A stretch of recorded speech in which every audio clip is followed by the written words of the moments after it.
ရင်းနောက်မြေရည်လေးတွေစမ်းနဲ့ငိုခဲ့ရတယ်တကယ်ချစ်စရာကောင်းတယ်ဟိုအဓိကတော့ဘုံပေါ့နော်ဒီသူခံစားရတဲ့ဟာလေးအဲ့အချိန်လေးမှာပြောပြသွားအပြင်မှာဒီဟိုဖြစ်နေတယ်လို့လေးပဲပြောရင်တော့ငိုချင်တယ်သူမှမျောလင်းချက်တွေနဲ့လေမျောလင်းချက်တွေနဲ့ပြေးလွှားလာရပြီးတော့သူပြောပြနေတာလေးတွေကတကယ်အဲ့ခံမှာတော့မျက်ရည်ကျတယ်ဒီကားလေးကကြတော့မဆိုရရုပ်ရှင်ကြိုက်တဲ့လူပေါ့နော်ရုပ်ရှင်တော်တော်များများကြည့်ဖြစ်တယ်အိမ်မှာဆိုရင်လည်းအိမ်မှာနားပြပြီဆိုရုပ်ရှင်ကြည့်တယ်ဆိုတော့ဒီကားလေးကတော့ပန်းရောင်တို့ဘုံတို့ကကိုမျက်စိရှိမှကြီးလာတဲ့ကလေးတွေဖြစ်တယ်ဘုံတို့ဆိုရင်ဒီသူ့အဖေနဲ့လည်းပွဲတွေဘာတွေကအတူတူစုပ်ဘူးတီးဘူးကြတာပေါ့နော်ဆိုတော့ဘုံနဲ့သူတို့မောင်နှမလေးပါလာဆိုငငယ်လေးလေဆိုအဲ့ကလေးကဟိုကြအော်မင်းသားဖြစ်နေပြီလားပေါ့နော်သူ့ကိုလည်းချစ်တယ်လေဘုံချစ်စရာကောင်းတယ်နောက်ပန်းရောင်တို့ညီမဆိုလည်းအဲ့လိုပဲငငယ်တော့တိတ်ချစ်စရာကောင်းတဲ့ကလေးနေရပေါ့ဆိုတော့သူတို့ဒီပန်းရောင်ချဲကားလေးတွေဆိုတော်တော်များများမဆိုတော့ကြည့်ဖြစ်တယ်ပေါ့တလို့ကလည်းမြူနဲ့ရေးတဲ့တိတ်ပေါ့နော်အဲ့ဒါဆိုရင်လည်းဒီ pressure တော့ကြည့်ဖြစ်တယ်ဆိုတော့ဒီကလေးတွေဆိုတော့အပိတ်ချင်တယ်နောက်ပြီးတော့ဒီအခုကြော်ညာလေးတွေတက်နေတာလေးတွေကလေချစ်စရာလေးတွေပေါ့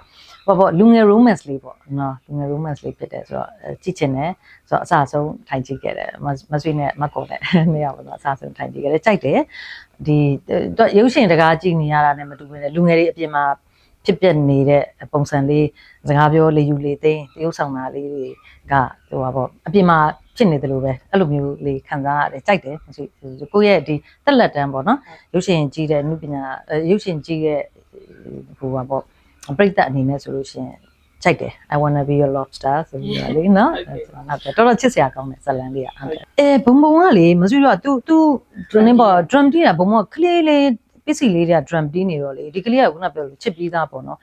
သူစိတ်ထဲမှာတော့တကယ်အမှန်ပြောရင်စိတ်ပူမိတယ်မဆွေတို့ဆိုရင်တော့ဒီတရုပ်ဆောင်တယောက်ရဲ့စကားပြောရမယ့်အချိန်မှာလေယူလေသိန်းကိုပြောပါဆိုရင်ကင်မရာချိအောင်လုံးဝမပြောတတ်တဲ့လူမျိုးတွေပေါ့နော်ဆိုရင်ဒီ drama တယောက်အနေနဲ့အနုပညာရှင်တယောက်အနေနဲ့ဒါ तू ကအောင်မြင်တဲ့အနုပညာရှင်ဖြစ်နေပြီအောင်မြင်တဲ့ drama ဖြစ်နေပြီဆိုရင်တော့ဒါ तू ကဒီdrama ပေါ့နော် drama တယောက်အနေနဲ့ဆိုတရုပ်ဆောင်ရဲ့လေယူလေသိန်းတွေကလေးပြောတတ်လားပေါ့နော် तू ဘယ်လိုပြောမလဲမဆွေးလို့ဆိုရင်တော့စာချတယ်လို့ပဲပြောနေမှာမပြောတတ်ဘူးလေနော်ဆိုတော့ဒါပေမဲ့တကယ်တမ်းသွားကြည့်တဲ့အခါကျတော့လေဟိုဘုံကမဆွေဘေးမှာကတ်ထိုင်နေတာမဆွေဘေးမှာကတ်ထိုင်တယ်ဒီမဆွေတို့ထိုင်လိုက်တဲ့အခါမှာကလေးကမဆွေဘေးမှာဟိုဘက်ကတော့ကိုမျိုးပန်းရောင်ပေါ့နော်ဆိုတော့အဲ့လိုမျိုးရှင်မှာပြောမိတယ်တားရဲ့ဘလူတောင်စကားပြောလေ့ကျင့်တာလဲပေါ့နော်တီဆွေးတဲ့တားကဒီလိုပဲပြောလိုက်တာပဲပေါ့နော်ဆိုတော့လေအရန်ချီးကျူးပါတယ်မဆွေဒီကနေဘုံကိုအရန်ချီးကျူးပါတယ်အခုတည်းလဲပို့ပြီးတော့အောင်မြင်စေခြင်းနဲ့ဒီလေယူလေသိန်းဆိုတာတော်ခက်တဲ့ case စပေါ့နော်တော်မဆွေလို့ဆိုရင်တော့တကယ်တမ်းတရုပ်ဆောင်လို့ဆိုရင်တကယ်တချင်းသာပုတ်တရားလောက်ဆိုလိုက်ချင်တယ်အဲ့ဒီ dialogue တစ်ခုပြောဆိုရင်ဘယ်လို့မှမရနိုင်ဘူးဆိုတော့မဆွေဟိုးလုံးကစကားတကားအဲ့ဒါကအရန်ကြာခဲ့ပြီတချင်းနေပါလေစဆိုတော့သူကအခုလိုမျိုးပဲ music နဲ့ပတ်သက်တဲ့စကားလေးတကားရိုက်ဖို့ကန့်လန့်မှုတယ်သူကလည်းအဲ့လိုပဲအင်္ဂလိပ်ချင်းဆိုတဲ့အဆိုတော်ကောင်မလေးတယောက်နဲ့ဒါပေမဲ့အဲ့ကဟို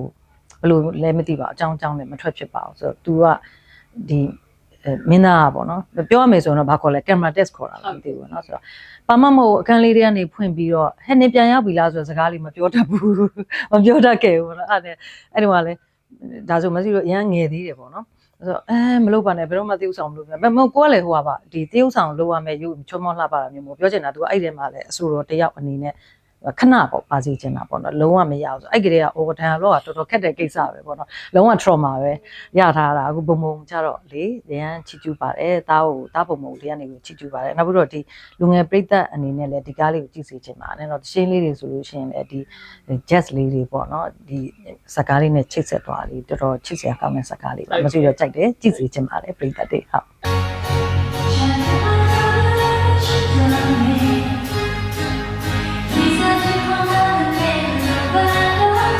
ဟုတ်တယ်ဘေးနားမှာထိုင်နေတာဆိုတော့ချက်လိုက်တာ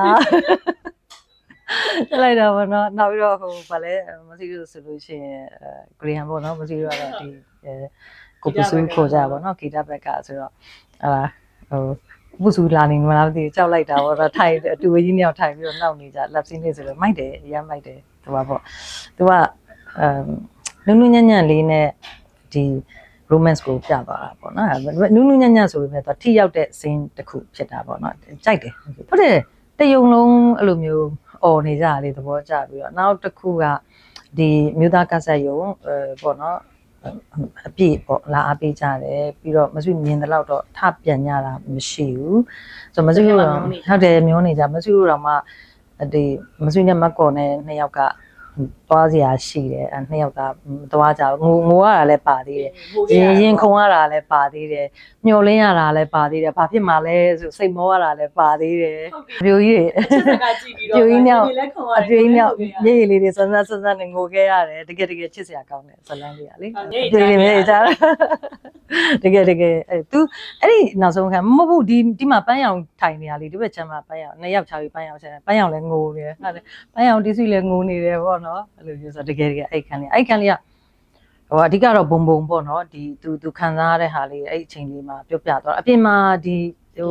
ဖြစ်နေတယ်လို့လေးပဲပြောရင်တော့ငိုချင်တယ်ဆို तू မှမျောလင်းချက်တွေနဲ့လေမျောလင်းချက်တွေနဲ့ပြေးလွှားလာရပြီးတော့ तू ပြောပြနေတာလေးတွေကတကယ်အဲ့ခန်းမှာတော့မျက်ရည်ကျတယ်ဒီကနေပြီးတော့ဟိုပါပေါ့နော်ဒီ lucky hand ပေါ့နော်ဟိုကိုအောင်သူပေါ့နော်ဘုံရဲ့အဖေနောက်ဘုံရဲ့မိသားစုတွေပေါ့နော်အားလုံးအတွက်ဂုဏ်ယူပါတယ်ဘာလို့မဆွေတို့တော့မှဒီကလေးကကိုမျက်စိရှေ့မှာကြီးလာတဲ့ကလေးဖြစ်တဲ့အတွက်အောင်မြင်စေခြင်းနဲ့ငကိုလည်းအောင်မြင်ပြီးသားပါပို့ပြီးတော့အောင်မြင်စေခြင်းနဲ့မဆွေလိုပဲဒီမကုတ်လို့ဆိုပိုရင်းနေတာပေါ့နောက်တော့ဒီလောကတလောကလုံးကဘုံမို့ချစ်ပြီးသားပဲလေအပြင်မှာလည်းသူ့ကိုချစ်တဲ့ပရိသတ်တွေကြိုက်တဲ့ပရိသတ်တွေအများကြီးရှိပြီးသားပဲဆိုတော့ဒီကလေးကိုအခုအောင်မြင်မှုထက်ပိုပြီးတော့အောင်မြင်စေချင်ကြတယ်ပေါ့နော်ဆိုရင်အဖေမိဘတွေအနေနဲ့ကတော့မိဘမွေးထုတ်ထားတဲ့မိဘတွေအနေနဲ့ကတော့ဒါပြောဖို့ရမရှိဘူးပေါ့နော်ဆိုတော့ကလေးဒီလိုမျိုးအောင်မြင်နေဆိုတော့ပို့ပြီးတော့ကြည်နူးရမှာလေနော်ပီတိဖြစ်ရမှာအဲ့ဒီအတွက်ဒီဘုံနဲ့ဘုံရဲ့မိသားစုတွေအားလုံးပေါ့နော်ဒီကနေ congratulations ပါဟုတ်တယ်နော်ခက်တယ်နော်အဲ့လိုမျိုးဟိုကိုရီကျတော့ကလေးတက်စားလို့ရှိရင်ရမ်းကြီးသွားပြီဆိုတော့ဘာပြောရမလဲနော်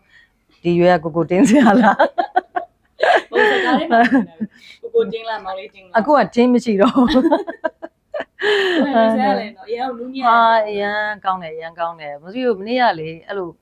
ဟိုပေါ့ထိုင်တာတော့အတူတူထိုင်နေကြပေမဲ့ဓာတ်ပုံမတန်လေးမယူပြစ်ဘူးပေါ့နော်စကားထဲမှာမျောတယ်အဲ့ဓာတ်ပုံကိုရိုက်ဖို့10စက္ကန့်20စက္ကန့်လေးကိုမျက်လုံးကမခွာပစ်ဘူးစကားကိုလေဆိုတော့ဟင်ရီဆန်ပေါ့နော်ဒါမဆွေတို့တော့အများကြီးငယ်တဲ့သေယူဆောင်ပြီပေါ့အရန်ကောင်းတယ်သူအဲ့လိုပြောရမယ်ဆိုတော့သေယူဆောင်အားလုံးကချိတ်ဆက်လေးတွေကလေအဲ့လိုမိနေပြီးတော့ကို team ကညီမတွေလည်းကို team ကိုရွေးချပေါ့နော်မောင်လေးတရားမမတွေလေနော်မောင်လေးတရားမမတွေလည်းရွေးချပါပေါ့နော်အဲ့လိုပဲကောင်းတယ်3ယောက်လုံးသေယူဆောင်တာအရန်ကောင်းတယ်ဟုတ်တယ်